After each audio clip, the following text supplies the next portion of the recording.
Guys आता दुपारचे 12 वाजलेले आहेत आणि आम्ही आलेलो आहोत पंढरपूरला विठुरायाच्या दर्शनासाठी. सो इथे आता खूप गर्दी पण दिसते आणि खूप ऊन सुद्धा आहे. सो आता आपण बघणार आहोत की आपल्या विठुरायाचं दर्शन कसं होतं. इथे रोडला पण खूप सारे असे वेगवेगळे स्टॉल सुद्धा आहेत.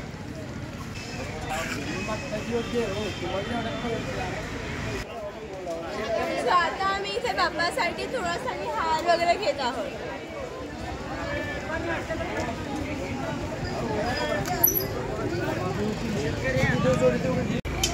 सो मम्माने आता इथे तुळशीचा हार आणि झेंडूच्या फुलांचा हार सुद्धा घेतलेला आहे आणि आता प्रसाद पण आहे. हार दाखवतो. आम्ही प्रसाद सुद्धा इथे घेतलेला आहे. तर आता आपण जाणार आहोत दर्शनासाठी.